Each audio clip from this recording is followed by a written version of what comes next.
Através da Rádio Atitude Popular, formamos a partir de agora a Rede Cearense de Comunicação Popular para a transmissão do programa Democracia no Ar, idealizado pelo movimento Democracia Participativa. Nosso bom dia, boa tarde ou boa noite a todas e todos que compõem a rede pelo Facebook, canal do YouTube, no Instagram e nas rádios parceiras, também aos nossos ouvintes e internautas de todo o mundo.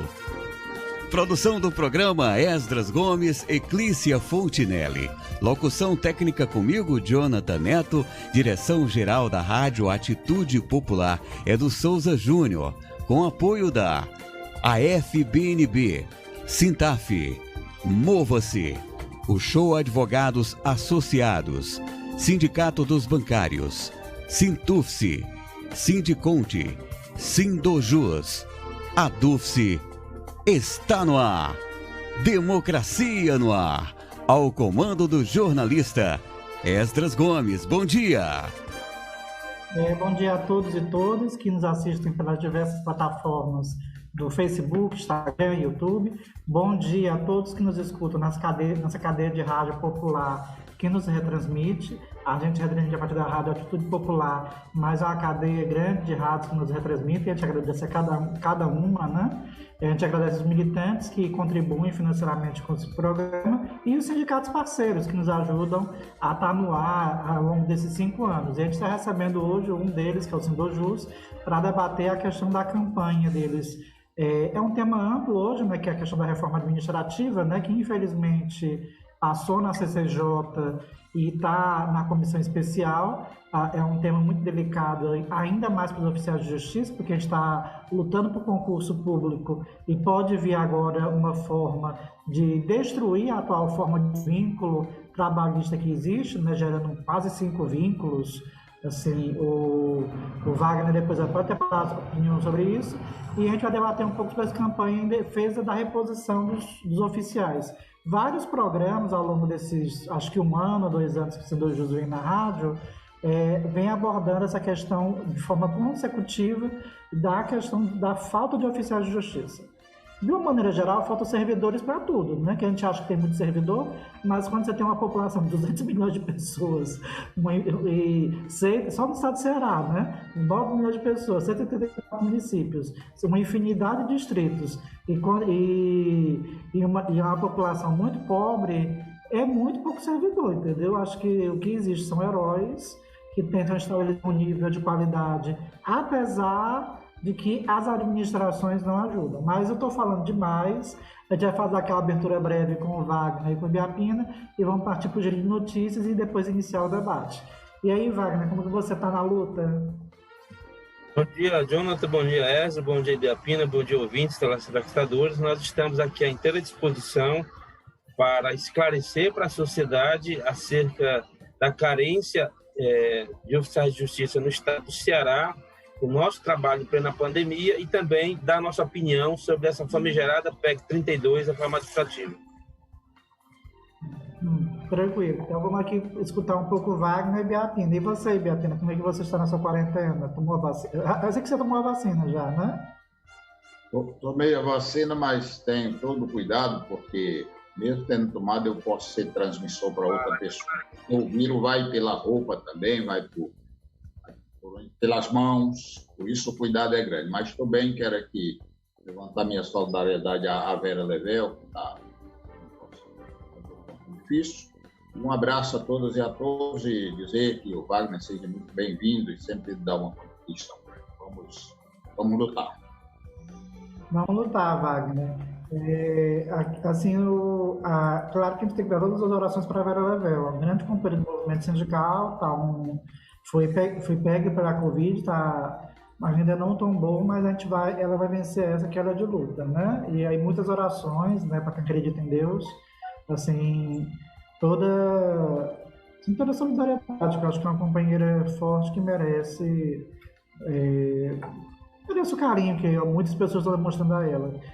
Mas vamos para o giro de notícias, Jonathan. Democracia no ar. Atitude Popular. Giro de notícias. o Instituto Nacional de Pesquisas Espaciais, INPE, deverá desligar o supercomputador Tupã até agosto por falta de recursos. O orçamento recebido pelo INPE em 2021 é o menor da história. Dos 76 previstos, apenas 44,7 bilhões foram liberados. O restante foi contingenciado e não se sabe, e ainda não se sabe quando será liberado. O Tupã consome 5 milhões por ano em energia elétrica. O equipamento é responsável por coletar e tratar dados meteorológicos, emitir alertas climáticos e subsidiar pesquisas científicas em uma área tão sensível. O Tupã tem sido amplamente utilizado pelo Centro de Previsão de Tempo e Estudos Climáticos, do INPE, durante os últimos anos. Embora a previsão da diretoria do Instituto seja desligamento parcial do Tupã, a expectativa é que a medida causará prejuízos às pesquisas em andamento e ao fornecimento de dados meteorológicos, como consequência, entre outras, dificultar o monitoramento de queimadas no Brasil, assim como estiagens, mudanças climáticas que têm impacto direto na situação hídrica, a agricultura e etc. Acho que é uma situação muito grave que o Brasil vive, e também a gente queria falar, na mesma notícia, que os 12 mil trabalhadores e trabalhadoras do sistema Eletrobras realizam greve por 72 horas, desde as 0 horas desta terça-feira até as 0 horas da quinta-feira. O eixo principal da greve da categoria é contra a privatização da Eletrobras. As empresas que compõem o sistema Eletrobras foram avisadas dentro do prazo por lei. Está existindo um desmonte do patrimônio nacional, um desmonte do serviço público, e são diversas vítimas que estão sendo feitas. Desde os ataques ao STF, que ameaçam a democracia, ataques ao judiciário, e o pior de tudo é que ganha conivência com membros das próprias instituições. Eu acho que o pior é isso. O desmonte da justiça, o desmonte do legislativo, o desmonte do executivo, o monte do serviço público, infelizmente, conta com alguns servidores. E, no caso, a gente viu na Operação Lava Jato, que infelizmente trouxe o Brasil para essa época de trevas, né? Então, informação da Brasil Atual, força ao pessoal do INPE, força à greve dos eletricitários. Atitude Popular. Giro de notícias. Sindicatos e partidos de oposição que compõem a Frente Brasil Popular e Povo Sem Medo voltam às ruas no próximo final de semana, próximo fim de semana. Pelo menos 180 cidades no Brasil já confirmaram a realização das manifestações no dia 19 contra o governo Bolsonaro, dia que é marcado pela hashtag 19J. E a lista deve aumentar ao longo dos próximos dias. No exterior, as mobilizações começam ainda nesta sexta-feira, dia 18, e vão até o sábado, dia 20. A expectativa dos organizadores é superar os atos do mês passado. No 29M, que foi a manifestação, mais de 200 cidades registraram protestos. Além do repúdio ao governo Bolsonaro, os manifestantes exigem vacinação imediata e a volta do auxílio emergencial de R$600, enquanto durar a pandemia. A hashtag Fora Bolsonaro e vacina no braço, comida no prato são as palavras de ordem que resumem o espírito das manifestações nas ruas e nas redes sociais. Assim, toda a força ao 19J. Tem uma grande polêmica sobre a questão da organização das manifestações, né? Mas eu acho que quem for, a gente deve colocar na rua, né, esse grito de Fora Bolsonaro, e a gente poder caminhar para um Brasil melhor, sem reforma administrativa, sem privatizações, e um Brasil mais justo, né, soberano. Informações da Rede Brasil Atual. Atitude Popular. Giro de notícias. A nossa, que é o sorteio do celular Xiaomi, né? A gente está nos 5 anos da Atitude Popular, é muito difícil fechar as contas, né? Vocês sabem isso, né?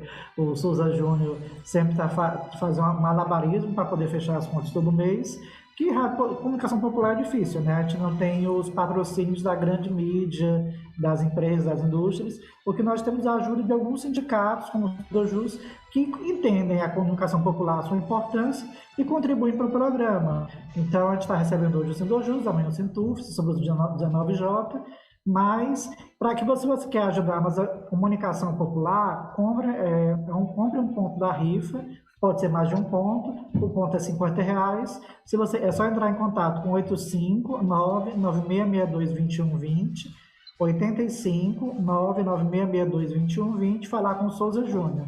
A gente está esperando por você, então a gente agradece demais e vamos aqui para a nossa entrevista. Assim encerra o Giro de Notícias. Democracia no ar.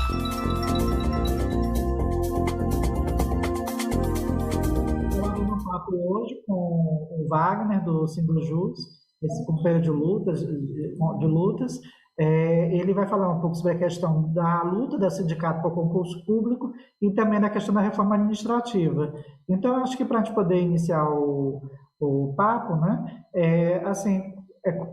como é que está a campanha? Primeiro, assim, eu acho que a gente sempre faz essa questão, né? Eu acho que a gente deve situar como é que estão as condições hoje dos oficiais de justiça no Estado, como é que está a situação trabalhista, que a gente sempre aborda, e depois falar como é que está a campanha, Wagner. Acho que a gente pode fazer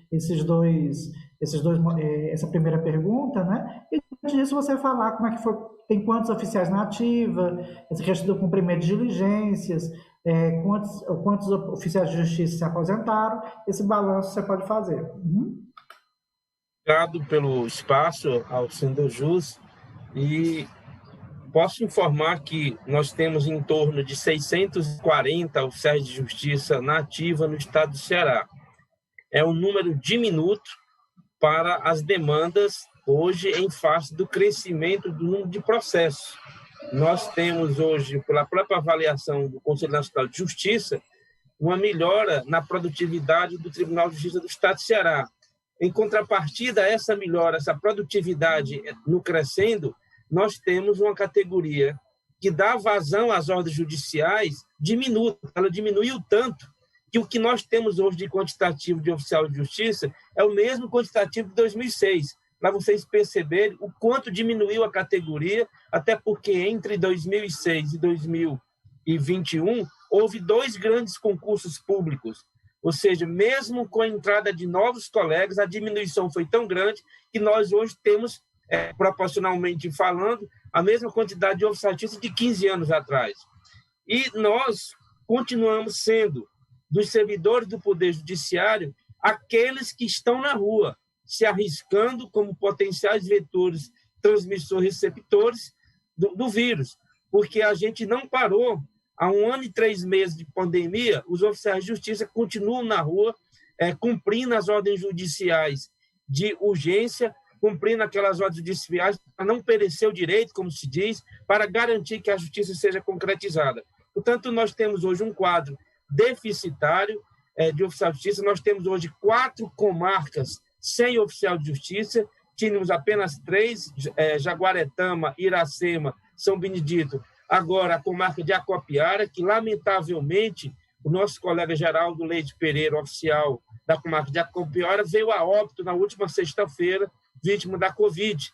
Então, nós temos um quadro que, ao longo de 1 ano e 3 meses de pandemia, 114 oficiais de justiça se infectaram e 3 vieram a óbito. O Marcos, da comarca de Caridade, em agosto do ano passado, o Zé Afonso, na comarca de Maranguape, agora em fevereiro, e sexta-feira, lamentavelmente, o colega Geraldo Pereira, da comarca de Acopiara. Portanto, nós temos 4 comarcas sem oficial de justiça e pelo menos umas 15 comarcas que têm oficial de justiça, que precisam de mais oficial de justiça. Daí, nós estarmos na rua em campanha pelo concurso público. E aí, Esdra e demais e ouvintes e telespectadores, nós estamos nessa campanha e temos ciência da Lei Complementar 173 de 2020 do governo federal, que tem um contingenciamento de despesa nos órgãos e nas entidades públicas.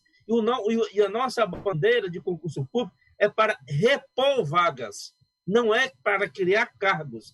À luz do plano de carreira que está normatizado no tribunal desde 2010, nós temos 41 cargos vagos de colegas que saíram para outros concursos, lamentavelmente de óbitos e também por aposentadorias. Então, nós temos 41 cargos vagos. E a nossa luta de concurso público que está na rua é para que haja um concurso para repor essas vagas. E esperamos que a administração do Tribunal de Justiça, que tem seu lema de humanização, tenha um olhar mais humano para a categoria dos oficiais de justiça, que é o que nós estamos batalhando, é condição de trabalho. Nós não fomos colocados em grupo prioritário de vacinação, não houve sensibilidade do STF, do CNJ, do próprio tribunal, do Plano Nacional de Vacinação, e nós não fomos incluídos. Então, a gente está buscando condições de trabalho.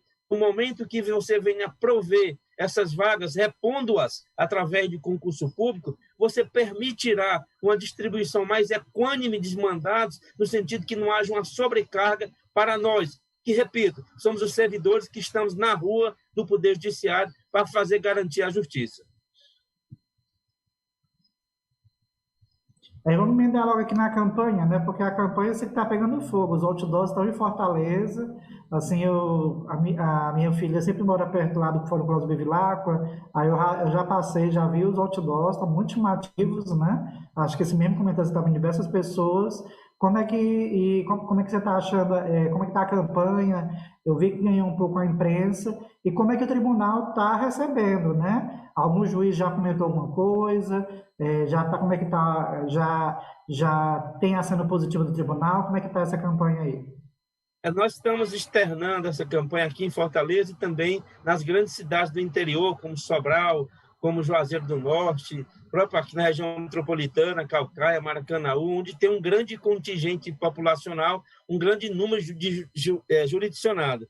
A campanha visa exatamente mostrar à sociedade que o jurisdicionado, o quão importante é este profissional do Poder Judiciário, que sem ele você não tem o cumprimento das ordens judiciais. Então, a gente tem desenvolvido esse trabalho aqui com vocês. Eu já agradeço mais uma vez. É uma forma de nós externarmos mais ainda a nossa campanha pelo alcance que temos através da atitude popular, no sentido de chegar aos demais rincões do Estado do Ceará e no país afora, de mostrar que aqui no Estado do Ceará, os oficiais de justiça estão trabalhando sem as mínimas condições. A última vez que o tribunal distribuiu EPIs foi em agosto do ano passado, a partir de uma própria iniciativa do sindicato, que lá na ponta disponibilizou EPI. Então, a gente não tem EPI, a gente não teve priorização de vacina, e a campanha visa a mostrar para a sociedade a nossa importância em relação à prestação jurisdicional e às condições de trabalho, que nós estamos lutando por condição de trabalho, ter mais oficiais de justiça para garantir distribuição econômica de mandado e, principalmente, contribuir para uma prestação jurisdicional mais célere, mais eficaz. E Biapino, acho que você é um comentarista que... sempre que o Wagner vem, eu coloco você o nosso comentarista. Como é que você se sente, assim, estando há um ano, vindo o Wagner? Infelizmente, poucas coisas mudaram, né? Mudou a gestão do tribunal, inclusive, mas a ausência de oficial de justiça é uma coisa que é constante, assim. Pode ter até tido alguma melhoria assim, no plano salarial, talvez o Wagner até depois deu um informe sobre a questão do auxílio transporte, né, se foi regularizado, né, que era outra demanda da categoria, mas essa questão da ausência dos oficiais de justiça de um quantitativo para o Estado do Ceará é uma coisa constante. Pode falar aí, Biapina. Eu com você aí, solte o verbo. O Wagner, como sindicalista que representa uma categoria de profissionais, ele está fazendo muito bem o seu papel, assim como deve ser o movimento sindical. Porque isso a gente tem que entender como sendo uma luta de classe.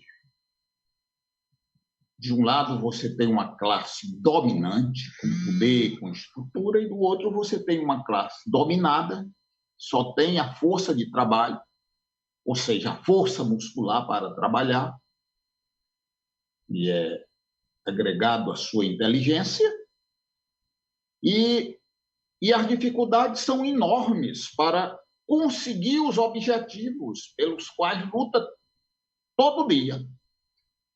Eu já perdi questão na justiça porque o oficial de justiça não encontrou o reclamado. E o criminoso, ele sempre se esconde. O oficial de justiça precisa ir não sei quantas vezes na casa do criminoso. Aí o criminoso não está, se mudou, ninguém acha um novo endereço. E se você não tem um número suficiente de oficiais de justiça, a justiça fica lenta, o processo caduca, ou mesmo que o processo seja tramitado totalmente, você consegue resolver uma questão que aparentemente era assim, depois de muito tempo. E os prejuízos são enormes. Os prejuízos são enormes. Né? Então, a luta do Wagner está correta, do Wagner, mas eu entendo que eu estou falando ele como representante do sindicato. O sindicato é uma associação de trabalhadores. O trabalhador não tem sindicato, ela é uma associação de trabalhadores. Quanto mais consciente for essa associação de trabalhadores, mais forte ele será. E nós estamos num mundo globalizado que tudo para a classe trabalhadora é mais difícil, porque eles estão desregulamentando tudo. No Brasil, Wagner, você que é sindicalista, sabe até mais que eu já fui, mas hoje apenas contribuo, mas não estou diretamente como sindicalista, um representante direto da classe trabalhadora. Leis que nós tínhamos, todos nós, né, trabalhadores, que têm quase 100 anos, porque essas leis vêm da década de 40, como, por exemplo, a homologação de rescisão de contrato do sindicato. O Bolsonaro acabou com isso aí. Não é mais obrigatório. O sindicato dos têxteis do estado do Ceará está lutando agora por aumento de salário. Aí a empresa disse, não, nós estamos por uma crise, a pandemia, e agora já tem a nova cepa, não sei o quê, não sei o quê. Eu me lembro, durante o período da guerra do Iraque, eu era o presidente do sindicato dos têxteis de Fortaleza. Aí o mesmo empresário dizia, não, nós estamos agora diante de uma guerra e a insegurança jurídica é muito grande, as exportações ficam tudo complicado, até os navios que andam pelo mar têm problema de passar em certas fronteiras, não sei o quê, não sei o quê. Quando veio as Torres Gêmeas dos Estados Unidos, não, teve essa crise mundial das Torres Gêmeas, os negócios estão todos complicados e não sei o quê, não se pode dar aumento. Nós estamos vivendo, Wagner e companheiros, uma inflação absurda. O alimento aumentou em média 34%. Um operário têxtil, por exemplo, ganha R$1.000, só pode passar necessidade. E, se for demitido da empresa, não pode ir para o sindicato. As mesmas empresas têxteis estão dizendo agora, não, isso aí foi uma medida para desburocratizar e melhorar o desempenho das empresas. Desburocratizar, qual é a burocracia que tem isso? O trabalhador está lá na empresa, o patrão demitiu, tirou o emprego dele, a conta era para ser feita pelo seu representante, não pode mais fazer, porque o vagabundo que governa o Brasil não quer, para favorecer os patrões. A mesma coisa está acontecendo, vamos dizer, em termos diferentes, com os oficiais de justiça e com várias outras categorias. Meu caro Edra Gomes. Vamos passar aqui, antes de passar para a reforma administrativa, que eu acho que é um ponto importante, o Wagner ele já deu essa questão um pouco da Covid, né? Ele falou que a gente perdeu alguns oficiais para a Covid, assim. Eu queria que ele desse os números em relação a isso, como é que... E quais foram as atitudes que a administração fez para coibir isso? É que é uma situação muito drástica que os nossos trabalhadores estão sendo submetidos. E acho que nem a questão da prioridade da vacinação foi dada, né? Alguns devem estar se vacinando agora pela idade geral, mas a gente podia ter evitado algumas vidas se elas estivessem sido vacinadas no momento certo, agora no início da terceira fase ou quarta fase, né? É você, Wagner. Ao longo de 1 ano e 3 meses de pandemia, todo esse processo de distribuição de EPI, equipamento de proteção individual, nós requeremos ao tribunal diversas vezes, mas a iniciativa primeira foi do próprio sindicato. Nós adquirimos EPIs e distribuímos para todas as comarcas do interior, funcionários do sindicato rodaram todas as comarcas para entregar EPI que foram adquiridos inicialmente pelo sindicato. E continuamos a pleitear o tribunal até que em agosto do ano passado, o Tribunal de Justiça, nós também procuramos o Estado através da Secretaria de Saúde e houve uma conjugação naquele momento, da SESA, Secretaria de Saúde, com o Tribunal, que juntaram-se e foi enviado EPIs para os oficiais de justiça. Essa foi a única participação de distribuição de EPIs havida institucionalmente, envolvendo o governo do Estado, através da Secretaria de Saúde e também o Tribunal de Justiça, isso em agosto do ano passado. Então, de lá para cá, a questão do equipamento de proteção individual, da máscara, do álcool, tem saído por conta do próprio oficial de justiça, né? Quando não está aqui discutir poder aquisitivo de ninguém, mas ele seria, na nosso pensar, uma obrigação do próprio poder judiciário, do executivo, de contribuir com a distribuição desse equipamento de proteção individual, que, repito, aconteceu, mas aconteceu a única vez em agosto do ano passado. Ao longo desse 1 ano e 3 meses de pandemia, nós temos hoje um quadro que 114 oficiais de justiça, o que equivale mais ou menos a 17,4% dos oficiais na ativa, nós tivemos 114 oficiais infectados. Eu fui um deles, graças a Deus não foi fraco e me curei rapidamente, embora continue com todos os cuidados. Então, 114 foram infectados, houve um óbito por Covid no quadro dos aposentados, um oficial aposentado veio a óbito por conta da Covid, e 3 oficiais de justiça que estavam na ativa vieram a óbito. O primeiro a falecer em agosto do ano passado foi o colega Marcos, da comarca de Caridade. O segundo, agora no dia 5 de fevereiro, foi o colega Zé Afonso, da comarca de Maranguape. E o terceiro aconteceu na sexta-feira anterior, agora sexta-feira passada, dia 11, o colega Geraldo, da comarca de Acopiara. O Marcos tinha 53 anos, o Afonso tinha 52 e o Geraldo tinha 58 anos. Portanto, ainda muita vida pela frente, mas que foram ceifadas por esse vírus.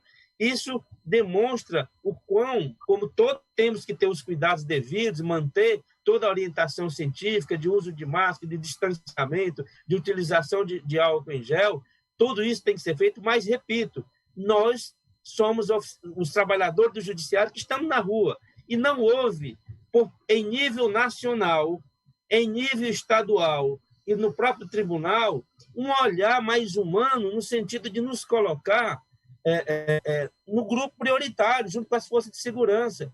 Certa vez, um colega oficial Tito chegou aqui numa unidade prisional aqui em Taitinga, estava o policial, o agente carcerário, o agente prisional e o preso, todos vacinados. E o que foi cumprir a ordem judicial, não, que é o oficial de justiça. Então, e nós na rua, nós estamos indo a hospitais, estamos indo a presídio, delegacias e na sociedade, e nos bairros, seja de classe alta, de classe média, seja na periferia, e somos recebidos sem máscaras por parte da população. Então, não houve um olhar mais humano para nós. Nós tentamos, através da Federação dos Oficiais de Justiça, que tem o colega João Batista à frente, em nível nacional, ainda está em discussão com o Ministério da Saúde, mas houve um problema lá e não incluíram os oficiais de justiça. Aqui no Estado, eu mesmo conversei com a desembargadora Anaílde e confesso aqui, reconheço que ela, numa reunião do Comitê de Enfrentamento à Covid, num sábado, ela ligou para mim, estava em plena reunião, quando ela interveio na reunião, solicitando ao secretário de Saúde, doutor Cabeto, que nos incluíssemos, que fôssemos incluídos no grupo. O secretário, então, respondeu naquela oportunidade que reconhecia a importância do oficial de justiça, o trabalho do oficial de justiça. Entretanto, por não constar no Plano Nacional de Vacinação do Ministério da Saúde, não teria como o Estado colocar. Aí eu faço aqui um esclarecimento que houve em Rondônia uma iniciativa legislativa, como aqui também houve do deputado Guilherme Landim, de projeto de lei para nos incluir. Lá em Rondônia, a Assembleia aprovou, mas só que o Estado Executivo não pôs em prática. Aqui, o projeto apresentado pelo deputado Guilherme Landim teve um parecer por inconstitucionalidade do procurador da Assembleia. Então, tem essas dificuldades. Agora, recentemente, o governador do estado do Piauí acatou o pedido do Sindicato dos Oficiais de Justiça do Piauí e incluiu os oficiais de justiça no grupo prioritário. Então, houve uma insensibilidade, a nosso pensar, na esfera nacional, na esfera estadual. E também o tribunal não tem insistido para que nós fôssemos vacinados. Então, Esse é o quadro. Agora, independente disso, nós continuamos com o nosso labor, trabalhando, mostrando dedicação, senso de responsabilidade, cumprindo as medidas de urgência. Estamos na rua, sim, mas, acima de tudo, temos que continuar esse trabalho de valorização nossa para que a gente tenha uma categoria com mais oficiais de justiça, porque quem vai sair ganhando é a sociedade. A balança, que é o símbolo da justiça, conosco ela está desequilibrada, porque você teve um aumento de produtividade numa ponta e uma diminuição de quem cumpre as ordens judiciais do outro lado. É preciso, portanto, que haja, por parte da administração do tribunal, um olhar humano, mais humano para nós, oficiais de justiça. É bem a pena, acho que essa questão dos trabalhadores é a pandemia, essa loucura que está sendo descoberta, inclusive na CPI da Covid, né? A gente vai ter mais semanas de depoimentos que demonstram assim que, por exemplo, companheiros como o Wagner citou, poderiam não estar entre os óbitos se tivesse tido uma vacinação em massa. Não que a vacina previna totalmente o vírus, mas cria resistência e cria estratégias que poderiam mudar. Assim, a gente não teria a perda de algumas pessoas queridas que nos assombram e que influem hoje no nosso dia a dia, né? Muita dor que acho que as pessoas estão carregando. Como é que você vê essa questão do desprezo do governo federal com a vacinação, principalmente dos trabalhadores, né? Assim, eu acho que acertou em colocar as pessoas mais idosas para vacinar primeiro, mas depois o calendário de imunização até tá uma loucura, e a gente viu ontem o caso da semana passada, que os próprios motoristas de ônibus, uma vez que chegam para vacinar, pularam eles, né? Você aí, Biapena. Sobre as vacinas, primeiro, nós não podemos ter dúvida em relação à ciência. O Simão Bolívar, que foi um dos libertadores da América e o primeiro presidente da Colômbia, ele uma vez disse o seguinte: la ignorancia es el instrumento ciego de la destruição de um pueblo. O nosso governo é ignorante, ele não sabe nem falar, ele não conhece a língua portuguesa, ele tem termos rudes, é grosseiro e absolutamente ignorante. É uma coisa impressionante. E tem mais, é fanático religioso. E usa a religião, assim como o rei Davi usava, para manipular as pessoas e roubar o que as pessoas tinham. Ou seja, é um vagabundo da pior espécie. Eu admiro a luta do Wagner, né? Ele contou aí a caminhada dele no deserto, atrás da vacina. Mas por detrás disso aí, Wagner, tem um problema a ser resolvido. É ter vacina. Não tem vacina. Como pode? Porque todo mundo quer ser prioritário, justamente. Os oficiais de justiça, com justa razão, que lutam. E se dependesse do meu voto, eles seriam prioridade.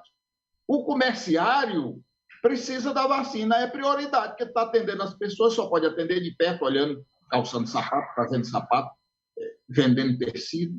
É prioritaríssimo. O professor caramba, agora enrolou, foi tudo. É prioritário.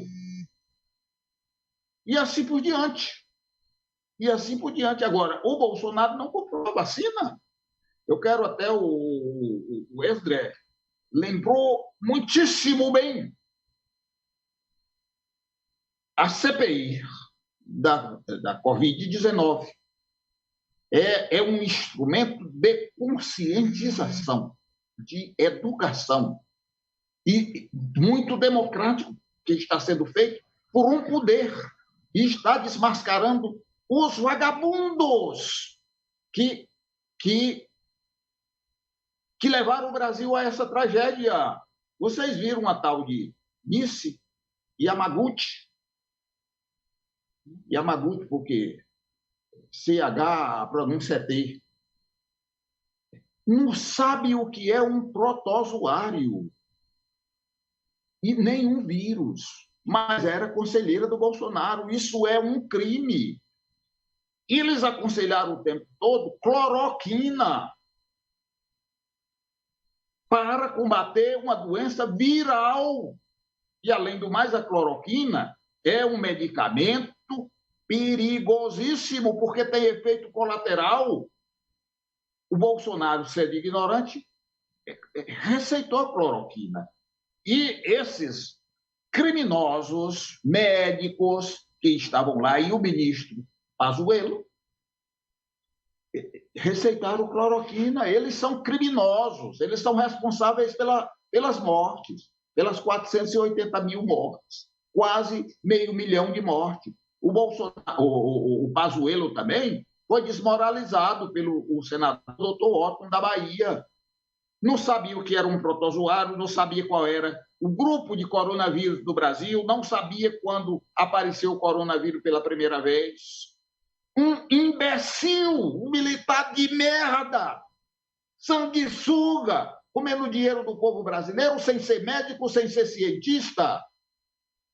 E levou o Brasil a isso, a uma tragédia, 500 mil de mortes.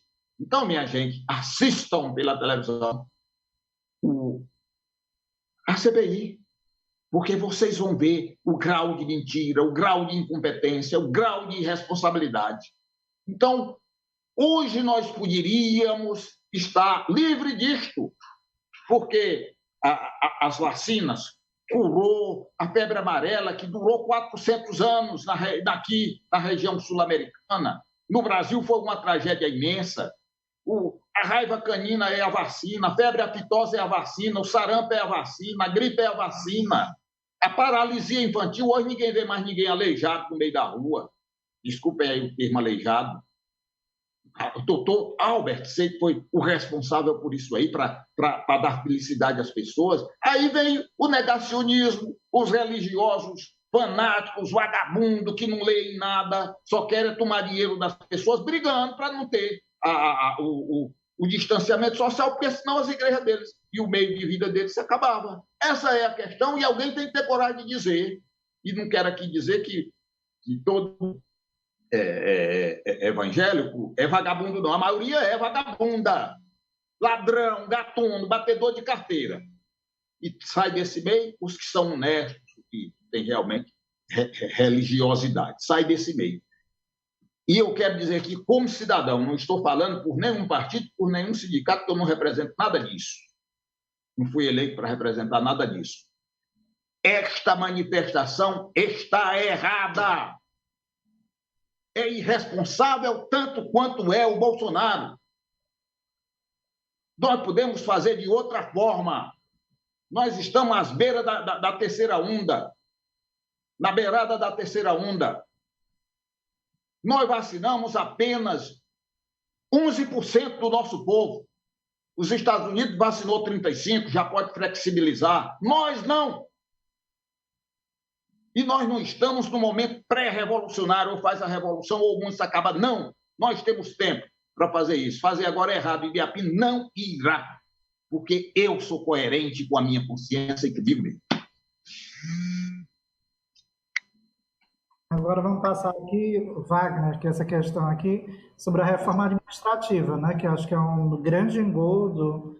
E assim, se você pudesse até explicar um pouco a reforma administrativa e como é que está sendo a mobilização da federação sobre, como é que vocês estão agindo, para se estão conscientizando os oficiais de justiça sobre os malefícios dessa reforma. É com você a palavra. Bom, antes de falar sobre a reforma administrativa, a PEC 32, apenas fazer uma observação por questão de justiça, né? Nós temos uma crítica ao Estado, ao governo do Estado, à Secretaria de Saúde, por não nos incluir, né, não ter tido a sensibilidade de nos incluir a grupo prioritário, assim como a gente esperava muito mais do tribunal. Agora, há uma diferença muito grande da postura do governo do Estado em respeitar a ciência, em relação da postura do governo federal. Então, é preciso deixar claro que o governo do Estado do Ceará tem uma postura de respeitar o que a ciência tem dito, que os estudiosos têm dito sobre a Covid e como agir. Então, eu faço essa, por questão de justiça, essa diferenciação em termos de postura de dirigente público em face do comportamento do governo federal e do governo do estado do Ceará e demais, e outros governadores, na sua maioria, acerca da sua postura no trato dessa questão da Covid. A nossa crítica passa pela nossa não inclusão, pela falta de sensibilidade de entender o nosso trabalho, que é predominantemente externo. Bom, com relação a PEC 32, eu entendo que a necessidade de unidade da classe trabalhadora é fundamental para ganhar a narrativa. Lamentavelmente, o governo avança dentro do Congresso. Nós temos uma Comissão de Constituição e Justiça presidida por uma pessoa que responde por fake news, né? e uma composição majoritariamente favorável à postura do governo, que é, a nosso pensar, uma postura totalmente contra a classe trabalhadora e contra o servidor público. Agora, é preciso que tanto a federação se junte com a FENAJUDE, com as centrais sindicais, é preciso que haja essa unidade para puxar, e nós fazemos a nossa parte também, de levantar esse debate, de publicar cartilha para a categoria, explicando os malefícios que tem nessa proposta de reforma administrativa. Nós, inclusive, do Sindicato Reconheço, estamos até tímidos nesse trabalho, precisamos melhorar, avançar e cada vez mais trabalhar com a categoria, expondo o prejuízo que significa. Do ponto de vista macro, do ponto de vista mais geral, é preciso, sem entrar aqui na linguagem do juridiquês, mas é preciso começar um debate, e isso vai ter que ser feito dentro do Congresso, sobre vícios de constitucionalidade que há nessa proposta. E eu destacaria duas questões sobre vícios de constitucionalidade. A primeira é a questão da irredutibilidade dos salários. Essa proposta vai provocar, sim, uma redução dos salários. E a segunda é dar poderes ao chefe do Executivo Federal de extinguir cargos. Isso vai de encontro à Constituição. Você dá poderes ao presidente da República de extinguir cargos. Eu conversei recentemente com o deputado André Figueiredo e há um trabalho no sentido de, pelo menos isso, já de início, ser evitado esse excessivo poder que essa reforma dá ao chefe do Executivo. Então, teríamos que ver primeiro sobre esse aspecto de travar essa discussão dentro do Congresso, de nós, trabalhadores, pressionarmos os parlamentares, discutirmos isso, porque é uma proposta que parte de uma premissa falsa, a premissa de que servidor público é preguiçoso e servidor público não está comprometido com o país. Porque eu pergunto, o que seria desse país se não fosse o SUS, se não fosse os técnicos judiciários, se não fossem os enfermeiros, se não fossem os médicos comprometidos com a ciência? Então, está comprovada a importância do serviço público. Dentro desta pandemia, eu estou colocando na área da saúde, mas em todos os setores, que seria do Poder Judiciário sendo servidores, para dar vazão às ordens judiciais, a cumprir os expedientes internamente. Portanto, parte de uma premissa falsa. Se eles buscam controlar o desequilíbrio fiscal, se a intenção do governo, através do Ministério da Economia, com essa reforma, é controlar o desequilíbrio fiscal, que taxe as grandes fortunas, que aumente os impostos sobre os mais ricos. Porque o que está se vendo aqui nesse país é um discurso que não condiz com a prática nem com as consequências. Por exemplo, vamos fazer a reforma trabalhista para gerar mais emprego. O desemprego aumentou. Do governo Temer para cá, o desemprego aumentou ainda mais. Vamos fazer a reforma da Previdência. O que se vê é praticamente uma aposentadoria pós-mortem. Então, e a reforma administrativa vem com o mesmo discurso, vamos gerar receita. Como gerar receita? O desequilíbrio fiscal não é causa do oficial dos servidores públicos. Portanto, a gente tem que ter um cuidado, um olhar, no sentido de que a gente ganhe essa narrativa, que nós pressionemos os parlamentares do nosso Estado para que, dentro da Comissão de Constituição e Justiça, em plenário, a gente possa provocar o debate. É uma luta muito grande, porque o governo federal comprou o Centrão.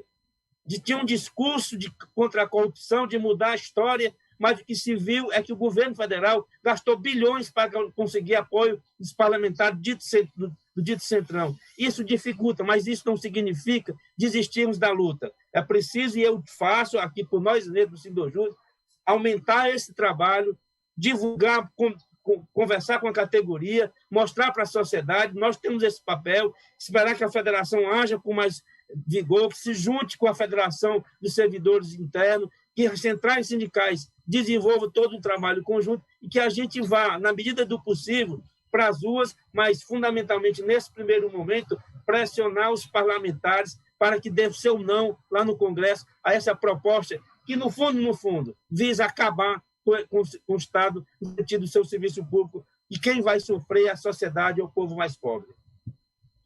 Vamos passar aqui para o Ibiapina para ele fazer o comentário sobre a reforma administrativa, por causa que, assim, é um tema que vai ter que vir mais recorrentemente a esse programa por conta do que o ataque é grande. Por exemplo, o Wagner está lutando por concurso público para a categoria dele, mas vamos dizer, se ele não conseguir o concurso público antes da reforma administrativa, ele vai receber um bocado de servidor precário, com 5 vínculos. E a gente sabe o malefício que tem, por exemplo, algumas categorias que têm servidores antes da Constituição de 88, a gente sabe como é o nó que isso dá dentro do sindicato, que são o pessoal que foi acolhido como servidor público antes do advento do concurso público. Isso cria um problema dentro da própria categoria, às vezes divergência, dá benefícios diferentes. Por exemplo, os policiais penais, que são os agentes penitenciários, a igualação de direitos do servidor concursado normal com o pessoal da Constituição de 88 só foi resolvido agora, 30 anos depois. Aí o Bolsonaro está criando essa nova modalidade de concurso que vai dar um nó para a gente, que a gente não sabe como vamos resolver. Assim, que a gente pode demorar 30 anos para resolver esse nó que eles querem fazer agora. Com você, Ibiapina, essas considerações finais. Pronto, eu quero, se fosse possível, dizer que assinaria embaixo tudo que o Wagner disse. E me veio aqui um ponto na conceituação do Wagner, quando ele se torna verdadeiro. E, de fato, quando ele se apresenta como homem verdadeiro, porque, de fato, ele nunca disse isso. E o governo do Estado do Ceará foi muito conciso, muito trabalhador, muito decente nesse combate à pandemia, assim como o governo do Maranhão, Flávio Dino, do PCdoB, daqui é do Ceará, do Piauí é do PT, daqui do Ceará do PT também, e vários outros do Nordeste. Nós vimos no domingo, enquanto o Bolsonaro andava de moto, o Geraldo Alckmin fazendo uma entrevista coletiva com vários cientistas do lado, explicando sobre a vacina, falando de cuidados. Eu, se quiser ser honesto, eu não posso dizer que o Geraldo Alckmin foi irresponsável desse aspecto.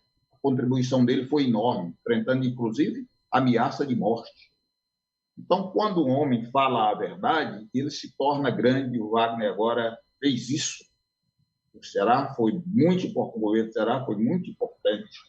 Uma vez, Wagner, eu era presidente do Sindicato dos Têxteis e as mulheres me fizeram denúncia e eu ia guardando as denúncias para poder ter para poder ter prova consistente. Aí fui à fábrica Unitexto, o presidente, dono, era o doutor Carlos Pinheiro, 3.000 empregados.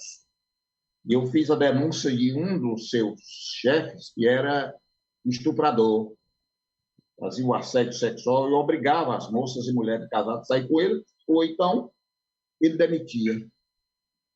E quando eu fiz essa denúncia aqui para o doutor Carlos Pinheiro, ele olhou para a minha cara e disse: Ibiapino, eu não acredito em você, mas vou averiguar e depois eu lhe chamo. Essa foi a reunião. Eu voltei para o sindicato.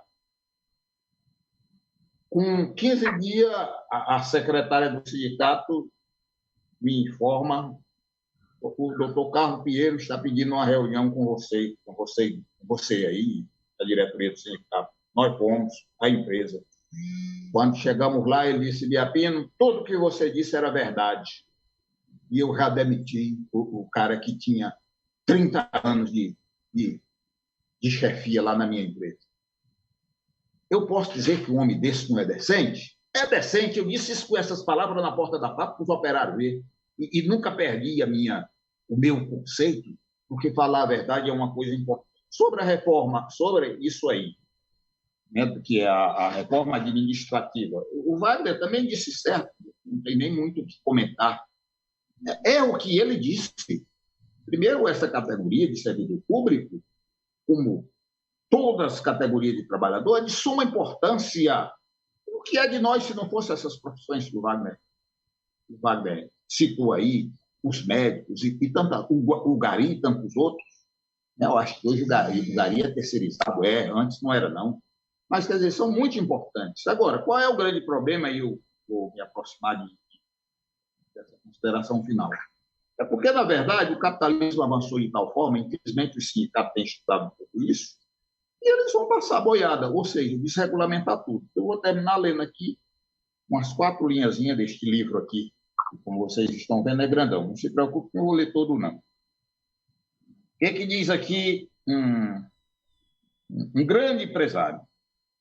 Estou fabricando os mesmos sapatos, ou as mesmas marcas, vendendo aos mesmos fregueses, com a mesma administração e com o mesmo equipamento. Por uma única razão: a mão de obra onde estou atualmente fabricando calçados é de 50 centavos a hora. Isso na época que esse empresário disse isso. É de 50 centavos de dólar a hora. Em comparação com 3 dólares que eu vinha pagando. Ó. Esse é o exemplo perfeito de local para onde levarei tudo o que era americano. Esse empresário era americano. Salva a mão de obra. Quer dizer, eu levo tudo, levo a marca, levo tudo. Salva a mão de obra. É claro que a mão de obra dos Estados Unidos era 3 dólares a hora. E lá onde ele estava indo era 50 centavos de dólares. E foi exatamente por causa dela que eu comprei a fábrica. E ele acrescenta aqui: a relocalização da produção no México, em Formosa, no Brasil ou Filipinas constitui maneira ainda mais irresistível de cortar custos. Olha o livro. O sindicalista precisa ler. O que passa no Brasil é uma